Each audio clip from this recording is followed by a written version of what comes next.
it wasn't sending any information was that I would like just once for when I swipe left on the join call thing. I would like for that to actually join the call. Hmm. Oh, shoot.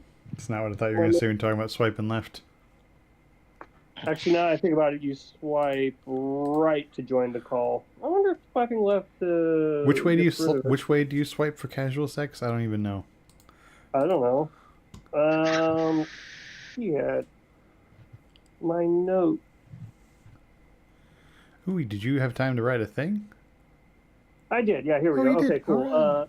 I needed it on my phone because I'm gonna have my tablet on my phone. But yeah. Okay, cool. Goody. Let me then just set this down and make sure that I got the speaker side pointed towards me. Yeah, that's this one. Yeah, that sounds better. Yeah. But in order to do that, I have to have my tablet with the glassy side face down, so that's why I need my phone near me. You know, so I discovered the Steam Deck has a fairly good microphone built into it. Oh yeah.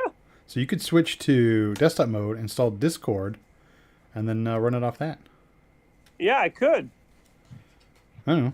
Just if your iPad is starting to bug you, maybe it'll be more reliable. I don't know. No, it's not that. It's not bugging me at all once it actually does. It's just that there's always, like I said, there's always two problems. The first is that I got to actually like get to the main page. Not main page. What am I trying to say? I got to load Discord and then join the call from there. And the second is that I would say maybe 10% of the time within the first minute of being on the call, like it stops. I'm still connected. Like my little icon was still there, but nothing I say is getting to you and nothing you say is getting to me. There's no green around any of it. So Okay, I great. just Yeah. close it, reopen it, rejoin the call, and it works fine the rest of the time. All right. Yeah. Okay. Let's. What was this? There was something I was going to mention. Hey, what's I the? started walking. Oh man, we all started at once. That doesn't usually happen. Brian, you don't ever talk. Brian, you go. What were you going to say? Let's say for the first episode, you need to not delete the image with all their pictures on it. Oh yeah, I can put that back in. That's fine. Yeah, yeah, please do that. You may as well keep that in there all the time, just because it is useful to know like where they're from and what their job is and things like that. Because one of the problems I had was somebody said something and I took a note about it, but I didn't catch their name. So I wrote down someone said this or whatever. And then they went most of the rest of the episode without another like confessional from them. So I was like, man, I got no idea who this person is. But I knew what she looked like. So yeah, I was able to get their name based off that. But anyway, whatever. It's just generally good to have that on there, I feel. All right, so yeah, I'll find it and put it back on. Yeah, what were you gonna say then? I was going to ask what your favorite stuff to do in Baltimore was, because my wife's going to be in Baltimore for a conference next month. Oh, cool. And if you got food recommendations, not like hot dogs and stuff, like vegetarian. I know. So okay, is she full vegetarian or does she eat fish, crab, that kind of thing? Full vegetarian. Okay, then I got nothing. I mean, there is good vegetarian food there, but I just don't know where it is. It's a big city. It's gonna have good veg stuff somewhere. Yeah, and what they're mostly known for is seafood. So like crab, shrimp, things like that. What's it? I like to go see the Mr. Trash Wheel. And so odds are she's going to be staying right at the harbor, Inner Harbor.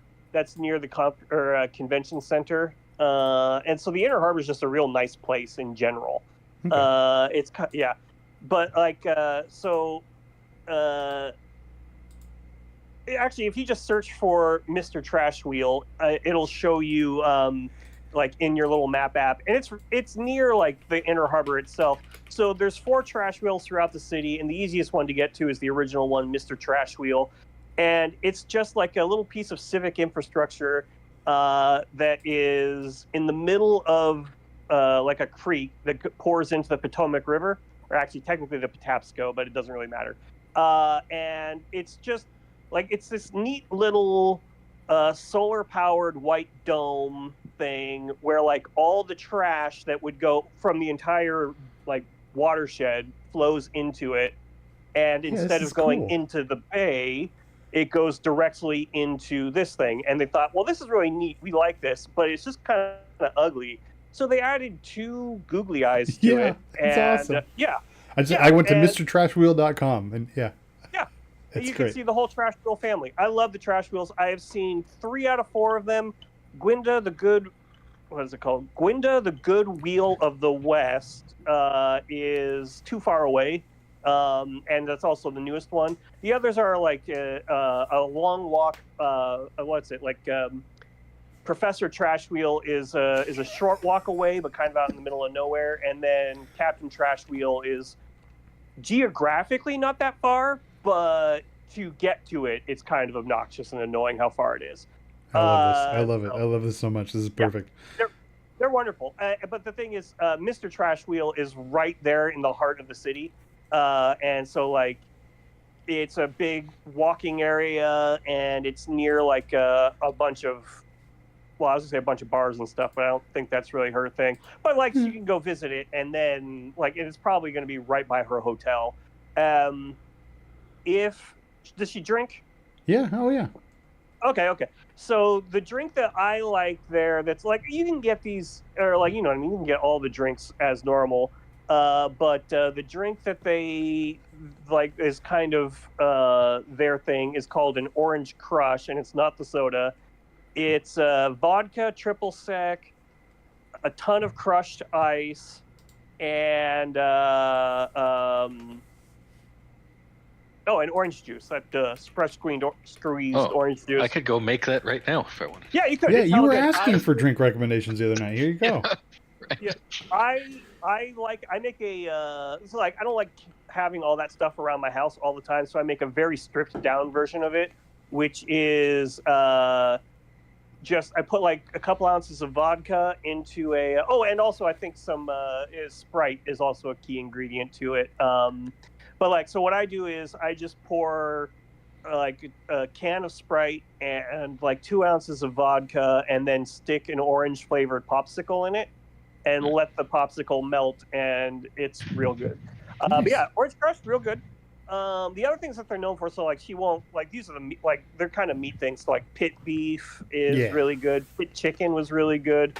They're known for their crab cakes. And Baltimore's like sneakily a really good food city because it's right there at the intersection of like north food culture, like northeast, and southern food culture, and it's like you get a little bit of the good stuff of both of them.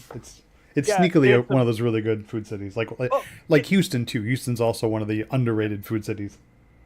Oh yeah. The way that I describe it is a very thoroughly northern Yankee city, but with the charm and personality of like a minus the racism of like a southern city. Like when I was walking around, I always tell this story that when I was walking around to go see Professor Trash Wheel, I have a thing, photo sneeze reflex. 1/3 of people in the world have it, but not many people know what it is. It's basically if you go from a dark area to a light area, you sneeze almost every time. I got that too.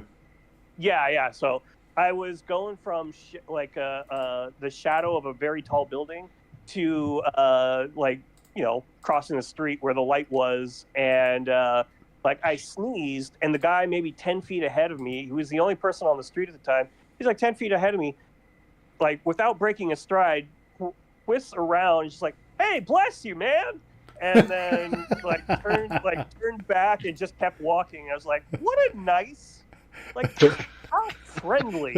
Gesundheit, motherfucker. Yeah. It's like, oh wow, but that's the thing is like in a big city, like I love New York. I was just in LA. In a big city like that, someone sneezes, you just don't pay them any attention. You know what I mean? You're like, all right, whatever. Hope they're okay. This was just, but also people know to mind their own business too. That's kind of neat. Other things to do, if you want to see some history stuff, Fort McHenry is there, and it's a really neat, preserved fort and everything. And also, just a really cool park. Like a lot of people run through it and everything in the morning and walk their dogs and whatever.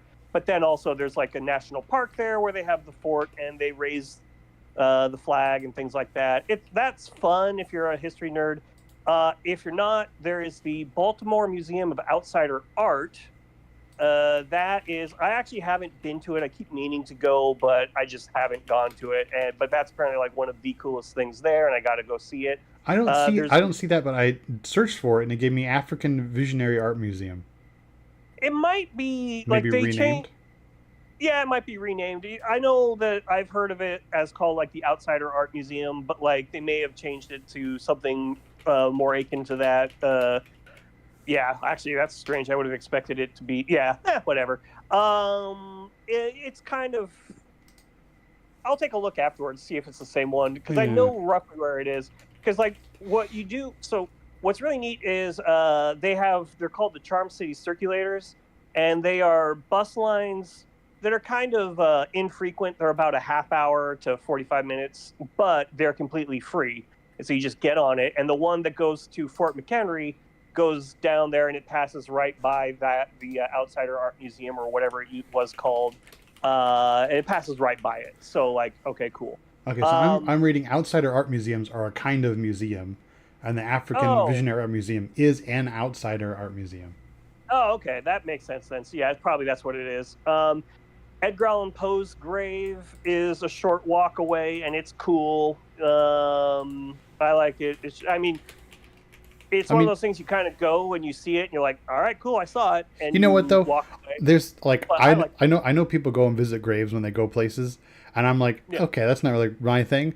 But I feel like if there's anybody who it's fitting to visit their grave, it would be Edgar Allan Poe.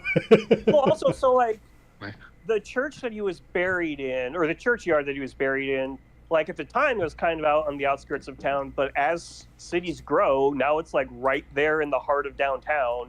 So like we'll just walk by it basically, and like without even going inside the churchyard, you can just see the big old gravestone and the little pedestal, and then probably people people like to leave bottles of brandy and things like that on there. What else did I do? The thing is, like I said, it is food. There's a lot of public markets, so most of them are food hall kind of things. You go in and then there's just a bunch of food places, and again, most of them are going to be very meat forward. But they're public markets, like the Lexington. The Lexington Public Market is the oldest one in the country, and when I went there, it was all food. But there's a couple others where they have like little Pike Place style, like if you ever been to Pike Place, yep, everyone knows the fish, but like most of it is Jeff's Jewelry Boutique or whatever, you know what I mean? Like booths just owned by citizens where they're selling candles or shirts or whatever. So there's a lot of those. It's very hot. So what time of year is she going to be going? Should be there next month, so like mid-October. Oh, okay. Oh, yeah. So it should be nice. Yeah. It's going to be very, that's my problem is it's so fucking humid. So the weather might not be great. I'll say also, we live in California. Everywhere is so fucking humid compared to here. No, it's not here. Yeah. Yeah, that's true. We're talking like 80% humidity most of the days, like 79 degrees. Real places. Yeah. Like Baltimore, it'll be like 79 degrees and it'll feel like 100. As far as I don't know, I'm as it's kind of obvious from my voice, I am a man. So walking around a city, I feel perfectly safe all the time. Also because I grew up in a big city. Well, San Jose, you know what I mean. But you technically a big city. But you know how to behave in a city where bigger than Baltimore. Yeah, where you just don't act like a tourist. You know what I mean? Like gooping and gawing and drawing a target to yourself. But I say that only because Baltimore does have a crime problem, but it's that kind of crime problem where it's in areas where you're like, well, why would I ever go there? You know what I mean? But there is definitely she might want to take Ubers but most of the time she'll be in the Inner Harbor area, and it's fine. And like people will leave you alone. Like I never had any problems. But then again, I am not a woman and whatever, but I am obviously a tourist because like I am a white person walking around this the city is 64% black, I think. And I say that because it's like you just don't like the Bay Area is an incredibly diverse place, but our diversity looks completely different. Yeah, we don't have black people here. Yeah. It threw me for a loop when I went to Chicago and when I went to Baltimore. I was just like, man, these are so diverse. And I looked up the demographics. I'm like, oh no, this is actually it's not that diverse. There's just black people. Yeah. I know. I get the same reaction when I went to St. Louis. I was like, wow, there's a lot of black people here. Yeah, it's cool, right? Which it's sounds really kind of racist coming through. No, exactly, and that's the thing. Is like because it's like so. What I was explaining to my friend afterwards, who like, and here I'm going to sound racist, bragging like to my friend who is black, but like I was talking to my friend Jonte, who is wonderful and amazing, and I love her.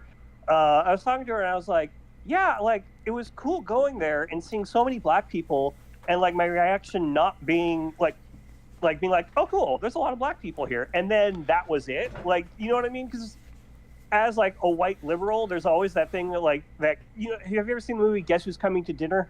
No. It's a great movie. It's Sidney Poitier at one of his finest. But like the plot of it is this lady or this lady's coming home to her parents for like coming home from college, and she's bringing her boyfriend. And they're like, oh, we raised her right. She's a right-minded liberal girl, all that kind of stuff. And she brings Sidney Poitier as her boyfriend. And so, like, these parents who were telling her, oh, black people are great. They're wonderful. They're fun. They're just like you and me. They are actually confronted with one for the first time. And, like, the discomfort of, like, is this real now kind of thing? Like, that's the fear that a lot of us have, and then we will never say, right? Like, we love these people. They're great. And then when they're around us, especially when there's that many, you're kind of like, oh, what's going on? But like being completely cool with it or whatever, it just feels like a rite of passage. Like, oh, cool. Yeah. I don't know. It's weird. It's such a weird feeling of like, oh, neat. And then when you get home and you're like, oh, wait, we are a more diverse city. Haha, screw you. We're pretty good too. It's just a nice little reminder. Other than that, I mean, there's lots of parks and stuff. Like if she doesn't feel comfortable walking down a street, don't go down that street. That's all like Howard Street, for example. That's where kind of like downtown San Jose, where a lot of unhoused people will stay because it's a big street and the city is, the city's friendly towards unhoused people. I mean, in as much as they don't rustle them up and, you know, throw them away or whatever. But I can understand why somebody may not feel comfortable going down there. That is what it is. Other than that, yeah, I mean, there's just a lot to see and do. I really like it a lot. Unfortunately, a lot of the stuff that I saw and did was meat focused, so I don't think she's gonna want to do much of that. But yeah, odds are she'll be, like I said, in the Inner Harbor area. That's where like all the big hotels are, and it's just cool. And if she wants to, like, the greatest thing is, if you really want to go to Washington D.C., it is a 1-hour train ride away. It ain't far at all. It's pretty cool. All right, I realize I opened that can of worms, but it is almost 9 o'clock now. Yeah, okay, let's go. That's fine. I don't want to keep you up too late. Yeah, that's fine. And well, I mean, here's the thing: there isn't a whole lot to talk about. Like, there's not a whole lot I feel about this episode. It was a good episode. Hi, welcome to Win Out Play Outcast Survive Podcast, Night Olympian Geeks Network. We're going to be talking about season 49, episode 0. Nope, sorry, episode 1. How did I already screw it up? Episode 1, part 1 of a horror film, and I'm really screwed that up too. What is it? It's act 1 of a horror film, but close enough. Whatever. I mean, I feel like the bigger mistake is calling it episode 0, which is always our draft. But yeah, no, it was a good episode and I liked it. But like structurally, it was pretty obvious how it was going to end throughout it. So most of what we were getting, which again, I am a fan of, was the inner workings of the tribes. I'm Nick. That was Andy, and then Brian has probably not spoken yet, depending on how much of it was of that Baltimore stuff was edited. So, someone go read the thing, please. We're going to give you, if you've never listened to us before, table setting. We are going to do a just like a quick recap of the episode that I write during commercial breaks, and then we'll break down and talk about what's going on, and then we'll do fantasy. All right, so I'm gonna go read it. Brian's gonna do it because Brian doesn't talk enough. Okay. Yeah, I don't speak. We're very quickly introduced to our 3 tribes. I think it's Juan in the voiceover who says the episode title. Yep. We've got red. Was it him? Okay. Yeah. I didn't know either. We've got red and we've got gold because this is Survivor 49, and that's a football thing that Brian won't get. I would get that. I lived in the fucking Bay Area for 27 years. Yeah. Anyway. But also, you don't know who Tom Brady is, so. I know who Tom Brady is. Jeez. Anyway, Jason proves Nick's thesis that players know tribe colors. He's been saying it for years, and we've all downplayed his rightness. It's hard to actively switch the things while you're reading it. Anyway, Jeff's beach monologue heavily features montage of previous players who will be on season 50, almost as if he's going through the motions in this game.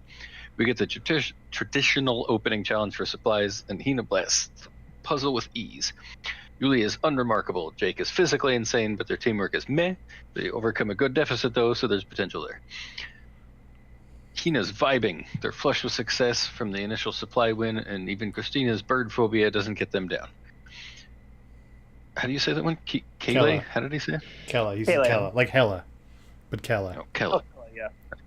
Kella is having trouble making a shelter without tools, and Sophie with an I is making friends with everyone. Yuli is getting along as well, but nothing in particular goes on with them on the beach. Rizzo and Alex complete a challenge? Complete a challenge? I don't know what happened there. Oh, compete in a challenge. That's what it says. Maybe I should stop adding letters to the other word. All right. Compete in a challenge to collect coconuts and puzzle pieces. Rizzo is completely out of his element. Yeah. Alex gets an enormous lead, but just plain can't dig deep enough, literally, and totally blows it. Yuli, therefore, gets supplies. Avoid the new Survivor death spiral, at least for one episode. Rizzo gets a hero's welcome. Alex tells the truth and gets away with having lost.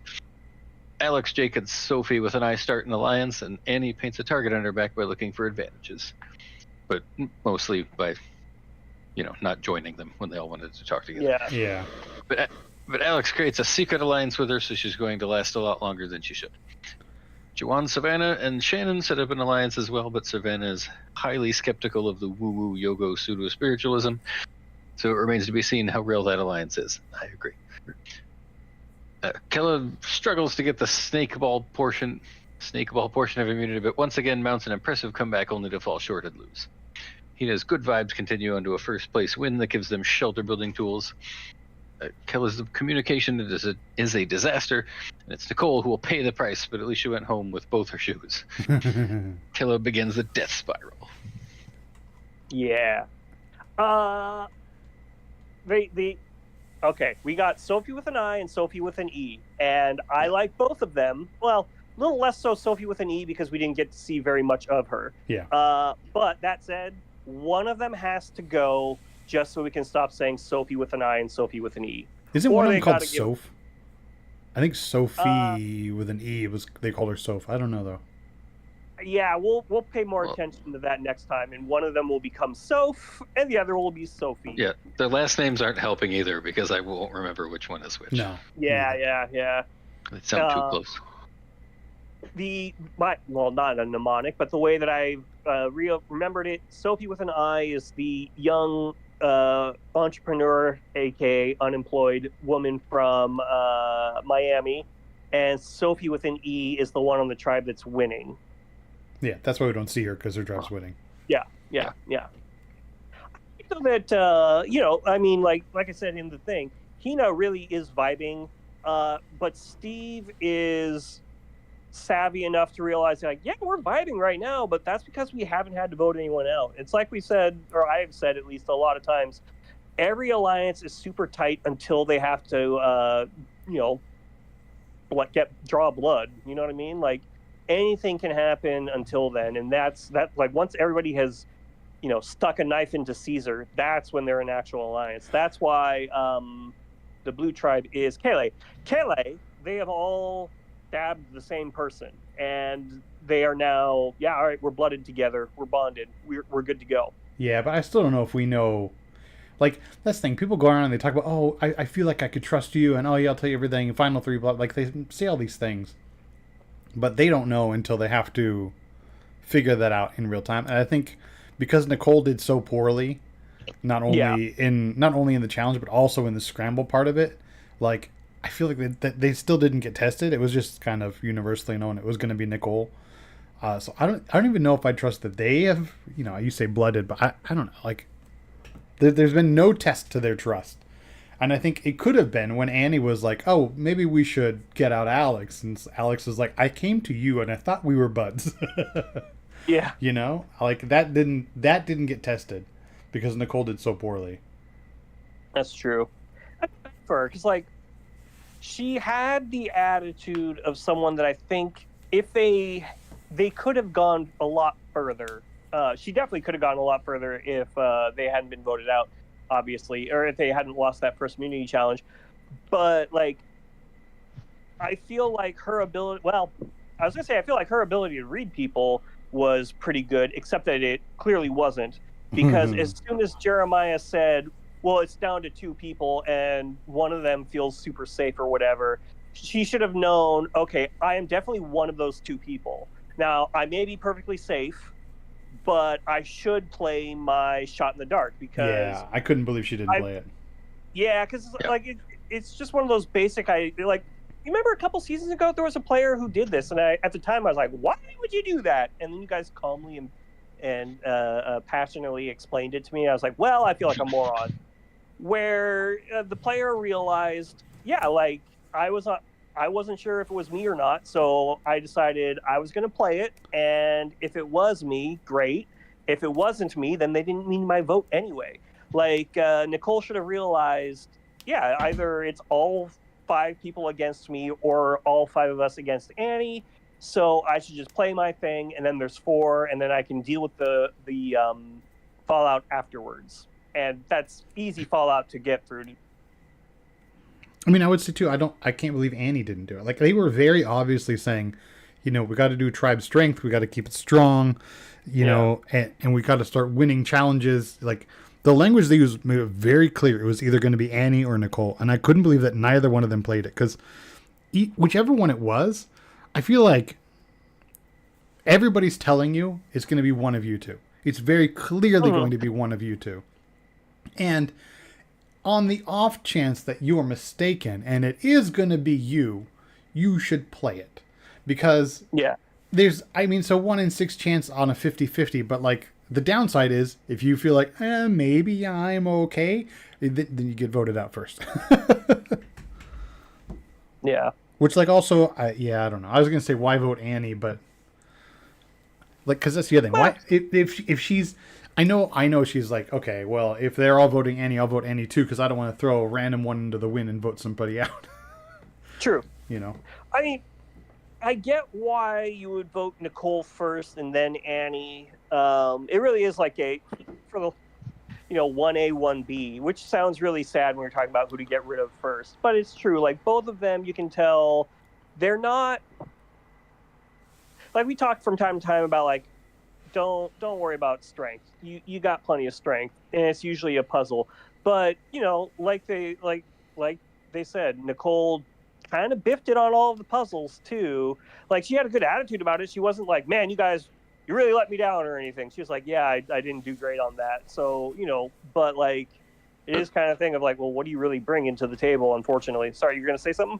That wasn't really a puzzle. They kept calling it a puzzle. It's not a puzzle. The snake one? Puzzle was on the beach. Yeah, you're right. You're right. The calling of the snake ball. Yeah, the snake ball thing. Yeah, they kept referring to it to a puzzle for some reason. I'm like, that was not what it was. No, they did it too. It wasn't just you. No. Yeah. No, and that's weird. But like, I know. So she was doing the beach puzzle, and she wasn't very good on that. But also, like, they were so far behind that like. There wasn't really much of a chance for them to get back into it in the first place. But the real sad thing is Alex's performance just trying to dig, because it sounds like he spent 15 minutes just digging shallow holes. It's like, no. And he even said something like, maybe it's just a little bit deeper. Yeah, like go a little bit deeper. Like he got pretty he went far like 2 away. inches deep. Yeah, and he dug some holes pretty far away from where it was on the map. Like the map very clearly shows it between those two parallel logs, and that's right where he was digging. I feel like he just panicked. You know what I mean? Yeah. Like like he didn't immediately get it, and then he's like, all right. It's that kind of thing where you don't immediately get it and you think, okay, wait, maybe it's just a little bit to the left or a little to the right. And then when he didn't get it again and he saw that Rizzo, I will never call him that. When he saw that Rizzo was making headway on the puzzle, that's when he started to panic, which is like, but yeah, like digging outside of the logs, he dug a couple holes outside, and it's just like, that's just wasting time, man. Like Rizzo, I will not give him a lot of credit. He is my mortal enemy. We will do battle at dawn, but I'll give him credit for he dug and then he just literally threw his whole body into it because he realized like I only got time for one hole, so I better just dig. Friggin' I love when he like used his whole body to shove the sand aside. Yeah, just like laid there and just. Yeah, I mean, go Brian. I appreciate that they were equally shitty at this challenge in two completely different ways. Yeah, and I feel like Alex, like, man, you see Rizzo copying her puzzle, and he run backs to double check, and he just lays over it for like a minute or like 10 seconds even. And then just keeps going like, no, if you, like, throw it aside. Right? Yeah. You don't need, I mean, he came back to it once to double check. Great, now just toss it. Like, I feel like that's the mistake he makes. Not just, not digging deep enough, but, like, you see Rizzo terrible at the puzzle. Absolutely horrendous. And then you just leave your cheat sheet there. Like, dude. Well, I wonder if that was confusion about the rules. Because, like, I'm sure the rules were explained to them in depth. And, like, Rizzo, even though he had he was missing a couple of pieces. But even though he had all of them, and it's, like, it's pretty obvious that the red X on mine, it's not where it is on his. So it must just be where those other two logs are. You know what I mean? So, like... I have a feeling, and so he knew, even though he knew where it was, it's like, I'm not allowed to dig until I finished my puzzle. Yeah. Like, that part's pretty obvious. I'm wondering if he thought, and by he in this case, I mean Alex, sorry to be unclear.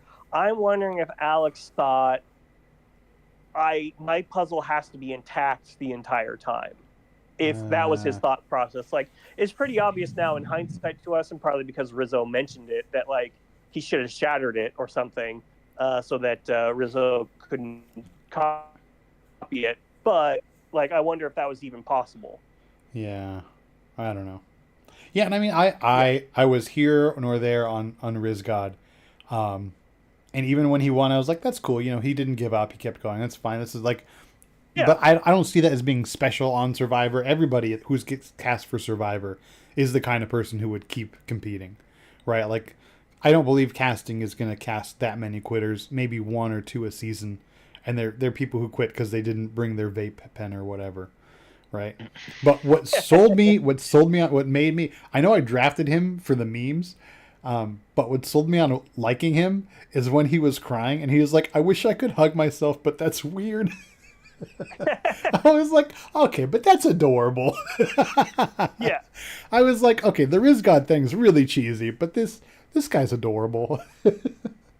Like, what I'll say about him is, and maybe it's just the fact that he's 25 and doesn't know who he is yet, but, like, the whole, like, I feel like the I would hug myself, but that's weird is the real him, and the Riz God thing is the I'm on TV, I must be a character, everything I say must be a catchphrase. Because if you were to, like, sit down with a Gen Z bingo card in front of you, like, he said all of the things, he'd be like, yeah, that's like he was talking about, oh, if it's a puzzle, I'm cooked. Now I'm cooking. Thanks, Mom, or this is whatever, all this other stuff. Let's go. Like, he was just saying all of the things that an he said elder cooking millennial, like 5 times. Yeah, and it's like, it comes across as like, this is what that's young. bad elder millennial writer of a Gen Z character would imagine that they say. And it's like, you know what I mean? Like, it's like you're being so stereotypical that it's like, I don't think this is you.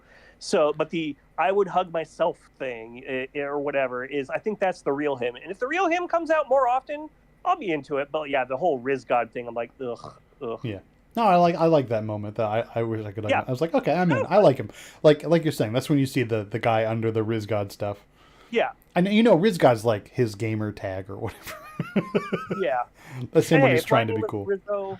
If my name was Rizzo, I would do that too. It's either that or Pink Lady #1 or whatever. But you know, those are your choices. And I don't think he's old enough to know who the Pink Ladies are. So it's yeah. The other thing that got on my nerves about him, but this is just something that gets on my nerves in general.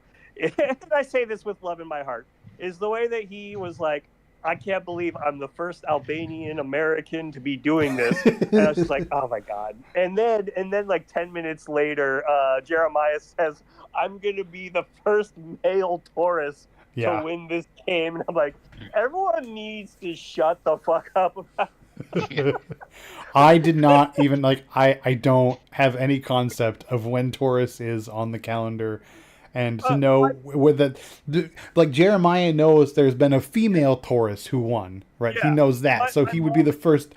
Like, okay, this is. My mom and my brother are Tauruses, so I know it. It does okay. Here's the thing about astrology. I like that Sophie was just like, "Hey, do you like astrology?" And she said no. And then she paused, was like, but I like to hear about it, because I'm like, oh, Sophie with an I, that is. I like to hear about it, though, because it's like, that's good gameplay. But also, it's like, that's my attitude in general, is like, oh, yeah, no, none of it's real. It's all a bunch of bogus hokum bullshit. But it's really interesting, because if you think about it, it's something that people made, like, several thousand years ago to explain things that they couldn't explain yet. But then, like if you actually read about astrology, there is so much more mumbo jumbo to it that makes it very, very interesting and pseudo-scientific, but like in that way of like, this is the best that we have as an option, right? So when I say pseudoscience, I don't mean like fake bullshit. I mean like, all right, we're trying to figure this out empirically, and here we go. And so I like that part of it. But when he was like, oh, I'm such a Taurus, I'm like, no, you're not. You're such a gullible bard. That said, though, I really like Jeremy. I don't want to sound like like he was a fun, interesting dude, and I like the fact that he is from Toronto, and the other guy on his tribe, Jake, the exact opposite of him, is from Edmonton. I'm like, oh yeah, that's going to be good times. And they're the stereotypes of their respective Canadian cities too. Yeah, well, he's from Alberta. Yeah, well, so the stereotype that we have not yet seen of Jeremiah is, oh no, Toronto is the center of Canada. You know what I mean? And he hasn't said that kind of thing yet. So we'll give him an episode. Canada. Yeah. There's plenty of time for it. But Jeremiah had two of my favorite episodes. Two of my favorite moments this episode. First, when he had the mud in his eyes, he was like, "Nicole, how do people get the mud out of their eyes?" And she fucking spits on his face. Yeah. That was great. She's just like, oh, I'll show you. She did not hesitate half a second either. No, just immediately. No. And so I don't know if that was something about her or their dynamic that we did not get to see, but I'm glad we got that moment. The other Jeremiah moment I liked, and I think it was editing. Jeremiah was talking about gay couples and how gay couples are similar and stay with each other, and he's talking about the bears, and the camera cuts to Alex and Jake hanging out. I was like, oh, that's perfect. I don't think he was talking about that while they're that was great editing. Yeah, well, I mean that was exactly what he was talking about, because he was talking about how much they look alike and everything. Yeah, I thought that was really funny. I also like the way that Jake and Alex were perfectly willing to play up the bromance, and not in a no homo kind of way.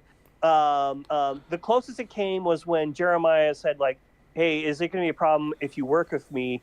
And Jake's first instinct was, what, because you're gay? No, that's fine, whatever. And I forget. Oh, and Jeremiah was like, no, because we're so different, and I don't think we would have much in common or whatever. And he's like, oh yeah, no problem.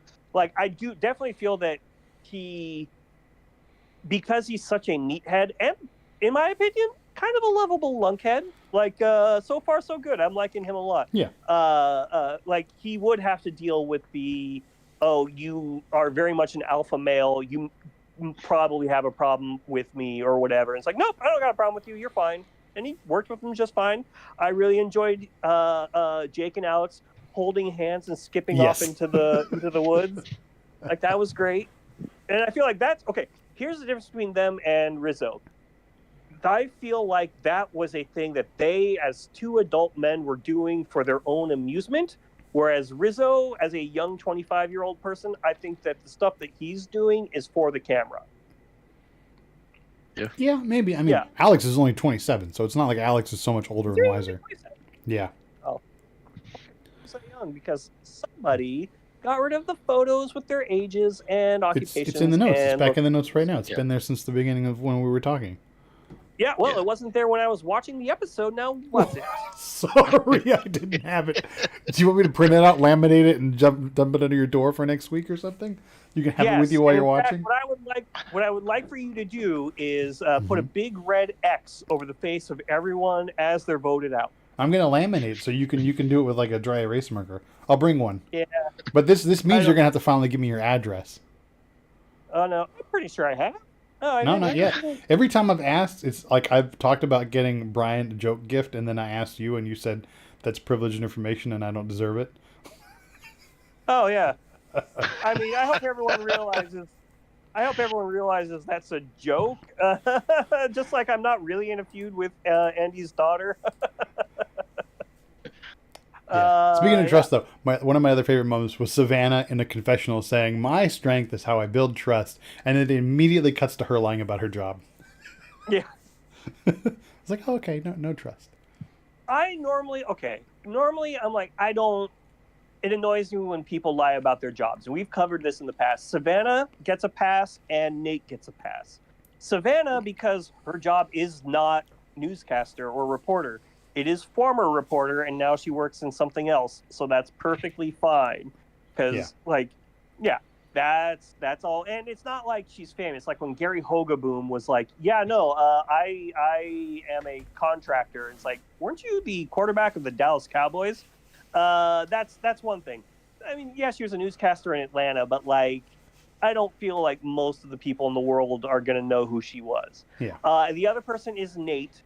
And it's because, like, he's being honest about his line of work. You know, I was a PA on this, I worked in this, whatever, that sort of thing. But, like, if he said, I'm a producer for Marvel Studios, he might get to the end, but there's no way he's going to win. There's no way people are going to give him $1 million for it. So it's like, that's where it's like, all right, I understand it, and I feel like that is a pass for lying because you can play the greatest game. They're going to be like, you already have several $1 million. We're not going to give you another one. And I feel like the game is Survivor, and the money should go to who plays the best game. And admittedly, like, your job is a part of that sometimes. You know what I mean? Like personality, whatever, that all matters. But if you're going to lose because, I'm super rich already, I'm like, that's not really fair. I mean, like, part of the game is gauging that and feeling it out, you know? Yeah. Like, Russell deserved to lose because he was a bad player, as we've said many times. But also, it's like, he doesn't need $1 million. He's already got several of them, so, yeah. Brian, who did you like that you didn't think you were going to like? Anybody? I know you thought you were going to hate everybody. Well, yeah. But you know who I liked is Nate. Not because he works for Marvel, but because he totally looks like Shel Silverstein. I don't know what Shel Silverstein looks like. Like from that. Holy shit, you're right. Let's take a look. His face doesn't, but I mean, he's the bald and the glasses and that same beard. The bald, the beard, the kind of thin. Okay. Yeah. Okay. Yeah, I can see that. I can't look at the chat without getting kicked out of the thing, so I'll look afterwards. But hearing you talk about the beard and the facial structure and everything from memory, I can see that. It's cool. I like it. Like, I don't know. I like that he is an older player who's not going to use his age as a crutch or an excuse, but also is, like, using it as a way of, I'm going to gauge how these people are. Like Matt, for example, was holding back because he wants to make sure that they don't like think that he is a know-it-all, or you know what I mean? Like he's like, I don't know, but it definitely feels like I kind of like Matt, but I feel like if anyone is going to snap and get crotchety after a little while, it may be him.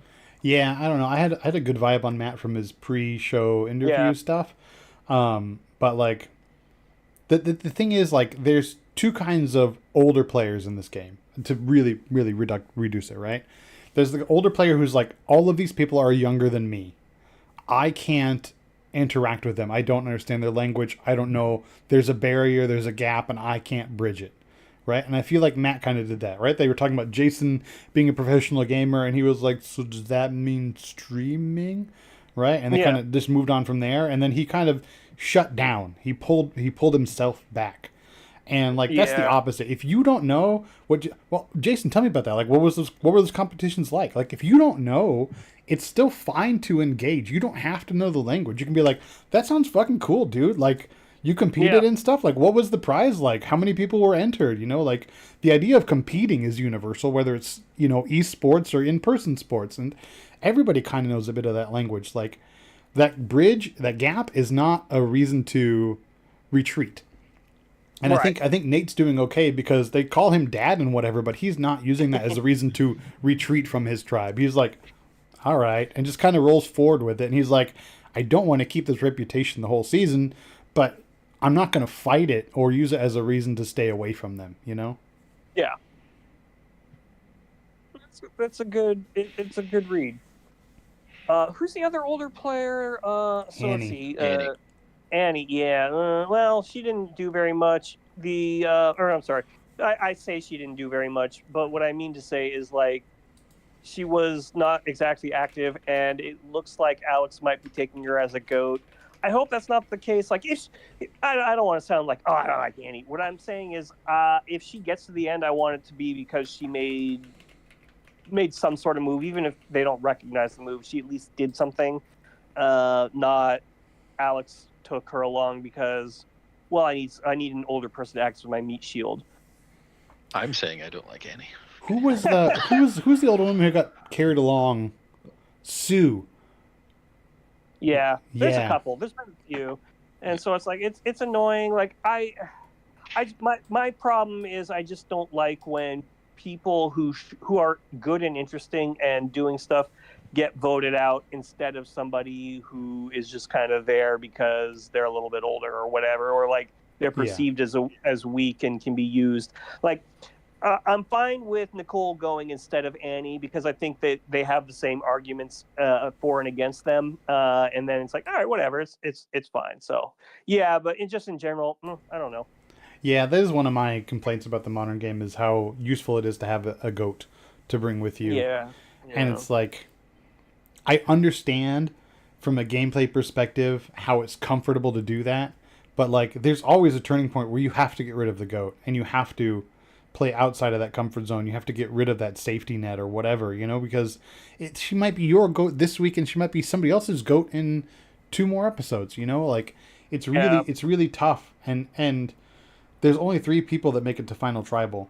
And if you let the GOAT slide, they're going to take one of those slots. And that could have been your slot that the GOAT takes. You know? Yeah. So at a certain point, you have to sacrifice the GOAT before you get to that point.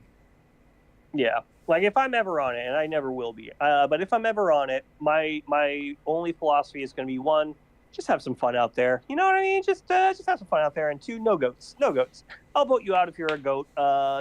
Nothing personal, but just like, I just don't want that to happen. I want to see people, get to the end that are interesting, but that's just me. I mean, that was the point of last season, right? With Joe and Eva and Kyle, it was the no GOATs.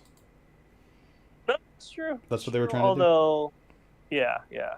So before we move on, I want to say I love Sage, who in confessional rips a burp, and the producer's like, "Oh, do you need a minute?" She's like, "No, I just had to burp." Like, it's a burp. Who gives a fuck? And then they're hanging out in the ocean, and she's like, "I can't wait for an aqua dump." She's tall, and she's just there, and I love her. She's awesome. Oh, you answered the question I was about to ask, if she was the tall one or if it was Shannon. Because there was one of them towering over the other two. Yeah, it's her. What that triggered a memory for me that I really liked, which was Steve talking about his hearing aids, and he's like, most people when they first hear it, they're like, "Oh my god, everything is so clear and great, whatever." I just thought, "Oh my god, how many farts have I let rip?" I thought I got away with them, but I didn't. Oh no, yeah, I was like, "Oh, that's hella funny. I like this guy." Everybody heard. He's charismatic. He's a good dude. So yeah, okay, we'll move on. But first, I actually have a bet suggestion. Ooh. So, in season 1, Jervis had a kid during the production, and they gave him the nice little gifts basket with cigars and the news that he had the baby's fine and all that kind of stuff, right? Jake mentioned, yeah, my wife should be due any week now or whatever. So what I'm asking is, do you think they're going to do the same? If he's still in it, like if he's voted out tomorrow, then whatever. But do you think that if Jake is still there, they give him some sort of gift basket? They did that with Jervis? I don't remember that at all. Yeah. They do that with him. They gave him like cigars and no less. Like they were a little bit more loosey-goosey with stuff back then. Like I'm saying it doesn't have to be cigars, but does he get some sort of thing like, hey, congratulations, you're a dad, here's, I don't know, a new car? It's tricky because we don't know when the kid's born in the filming of this season, if he'll have been voted out before or after the kid was born. Yeah. Well, that's what I'm saying. If he's still on there, like if he's voted out, so here's how it works. If he's voted out before the kid is born, then nothing. Yeah, that's what I'm saying. We don't know what day the kid is born, so we can't say whether or not. They said like 2 weeks. So let's say by day how long does the season go? 26 days. Yeah. Let's say by day 21. When is that episode wise? I don't know, like 8. I don't know, man. Day 21. I'm saying I love the spirit of the bet. 100% in for the bet. We just got to work out the mechanics of it. Okay. Here it is. On day 21, if he's not in the game, nothing happens. On day 21, if he's still in the game and has gotten nothing, then a no vote pays out. A yes vote pays out if by day 21, actually, I'm sorry, by any point in the game, he has gotten something. I'm going to say no. They don't get him shit. Brian, you go. Brian. I would also say no. Oh, well, okay. Well, I'll say yes. I don't think they'll even tell him, honestly. Let's just do 2 points. All right. I'll write down 2 points. There. I gave you guys some free points, but I think it's a fun bet. So it's okay. I gave you guys free points by the double elimination bet. Yeah. It's fine. Oh, okay. We fuck around. It's okay. Okay. All right. Now move on to fantasy, please. Brian, do you have anything else? Nick, you need to win this time so that we're all at 7 wins for season 50. Yeah. I mean, I'm trying. You're winning already. Yeah. Well, that's because you don't have a person who gets like 80 votes and stays in. Right. Yeah, I know. I need to pick up Annie. So this week we had 1 bet resolve and 1 bet fail. Nick, you had Annie in the Deadpool, and it was really close for you to get those points. Unfortunately, you also had episode 1 as the episode for when we would first see an idol. And we barely even heard talk of an idol. Like, there was, I think Annie's alone. She's probably looking for it. And I don't even think she was looking for it. I think she just like went off on her own to collect palm fronds and casually poke around. And we did resolve the double elimination bet. I said, yes, there will be a double elimination episode 1. Nick and Brian said no. I had a feeling it wouldn't happen, but fuck it. Who cares? It's fun. Yeah, spice things up. Yeah, if you want to see all the other bets, you can go to oooshow.com. I almost said the old URL. And click on the link that says fantasy, and it will bring up scoring, all that kind of good stuff. Scoring points, blah, blah, blah, blah, blah. I came into the week in last place, or I am in last. Nope, we all came into the week equal number of points. I'm in last place. I had Matt, Alex, and Riz God. Matt got me 2 points because he was on Hina, and Hina won both challenges. Riz God got me 3 points because Riz God won an individual reward challenge and won tribal immunity challenge with Uli. And Alex got me 3 points because even though he's on Kele, they didn't win anything. He went to Survivor Tribal and survived. And it's kind of like playing with fire. You want to have people who go to tribal but survive. So in this game, fire represents your life, and that gets you more points. So it's 3 for Alex, 2 for Matt, 3 for Rizgod. You can tell I'm rusty doing this. That's 8 points for me. Brian, you're in second place with 9 points. You got 3 from Sophie because she also played with fire and survived pre-merge tribal council. You got 1 from Sage because Uli won immunity and did nothing else. But you got 2 from Savannah because Savannah's also an Uli and got the tribal immunity challenge. And you were the first person to get the new $1 million mention point because Savannah said early on in the episode, this is going to be the easiest million I ever make. So I'm going to take that as a $1 million mention. That's 9 points for Brian with the 3 points from the bet I mentioned earlier. And Nick, you're coming out hot in first place. You get 2 points from Steven. And then you had Jeremiah and Jake. And even though neither one of them did anything, they played with fire and survived. And 3 from the bet. That takes you to 11. So it's Nick with 11, me with 8, Brian with 9. And nobody had Nicole, so we don't have to worry about replacing her. I'm in last place, so I get first shot at the waiver wire. I've got Rizgod, Matt, and Alex. The only people I'd really be jumping to pick up at this point in the season would have been Jake or Sage. And I don't think you're going to trade Jake, and I don't really want to trade for Sage. So I'm good with Rizgod, Matt, and Alex. Brian, you got Savannah, Sage, and Sophie you want to trade? Sophie with an I. No, I'm good. All right. It's kind of early to make a swap. Nick? Well, I actually am going to make a swap. Okay. Because I thought I had Jake and Alex, and I was like, man, I really like having both of them. And I have Steven, who I also like. But I really like Jason. I just think he's a fun, cool guy. And you know me, I like to have fun, cool guys on my team. Okay. Jeremiah, as much as I like him, I feel like I can probably pick him up later. So, yeah, I'm going to drop Jeremiah and pick up Jason. All right. I'll make that change right now. I wouldn't be surprised if that was a huge mistake, but and it's nothing against Jeremiah. I think Jeremiah is a fun, cool guy, too. Didn't I pick him up? That's right. I picked him because he was also Canadian. And my goal was to just take all Canadians. I would happily pick Jeremiah up again. But I think at this point, also seeing Jason do the puzzles and stuff, I'm like, yeah, pretty good with him. And he is shares an occupation with one of my favorite players who did not do a great game, but who I really liked, Kenny from Gabon. Law clerk or gamer? The gamer, Kenny from Gabon. I don't know who that is. I don't remember Kenny from Gabon. It's been a long time since I watched Gabon. He was a Smash Brothers player too, no less. And that season was so long ago that he was probably playing the Smash that Jason was emulating. Modding and emulating, yeah. I'm like, oh, that's really funny. Kenny's probably like, God damn. Yeah. So that's good. Okay, cool. Everyone is happy with it. Nobody wants to pick up Jeremiah now that I've dropped him? Nah. Okay. Man, look at you guys, you two sexist bastards with your 3 dudes on your team. Jeez. Hey man, yeah. I pioneered the strong dude strategy. I'm upset I didn't get Jake. Jake. I was gonna be like, you lucked into that damn individual win with Rizgod, but I've realized you were gonna get it anyway because you had the other one. Oh yeah. Yeah. Whereas I realized that since Jake is from Edmonton, there's no way anyone from Edmonton can win anything ever.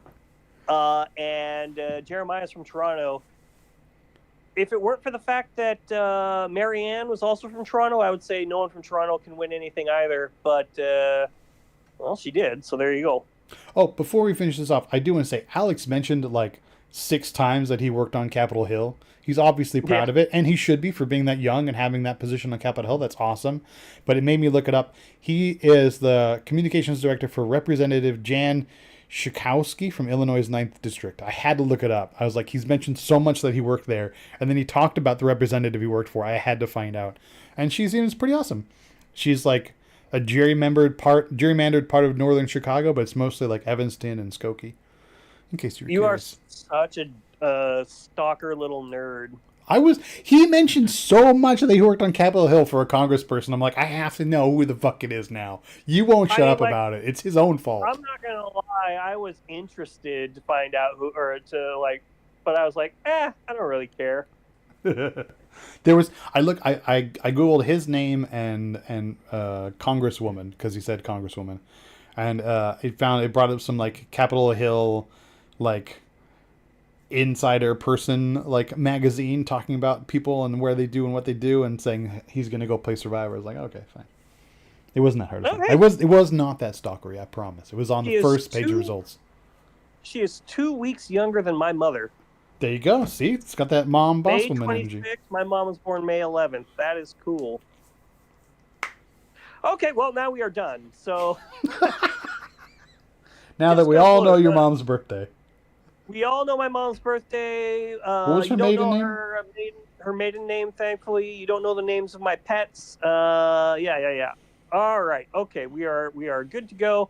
Everyone have a nice week. We'll see you guys ahead of episode 2, which I really hope, I know it won't be, but I really hope it's called Act 2 of a horror movie.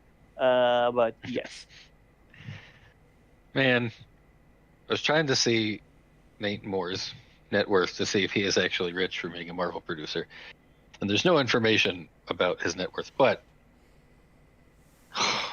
that's a bad look, man. The picture from IMDb is of Jeffrey Wright. Oh, wow. Yeah, it's IMDb for you. IMDb. Go figure. It's an Amazon company. Go figure. Okay. All right. Now we're done. We're done for real. Goodbye forever. Until next week. All right. And then, what was I? There was something I was going to mention. It didn't really matter for the episode, but it was just, I don't remember. Oh, well. It was on the back of my head. I was like, should I bring it up? Nah, it's fine. I don't even remember what it was anymore, so it's not a big deal. Okay, I'll see you guys later. Bye. And then I guess we're not playing this week because Alex is out. Yeah, probably. Aw, it's getting really cool. I like, now that we have abilities and stuff. Oh, well. You guys should play single players, just so you know what's actually going on. And it's a fun game. Yeah, I'm enjoying it. Yeah. Oh, you are playing? You're playing single?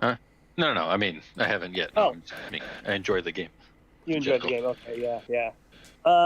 If you do a single one, I recommend playing as any of the origins, because you, at character creation, just so character creation is exactly the same as as an origin character as it is as a created character.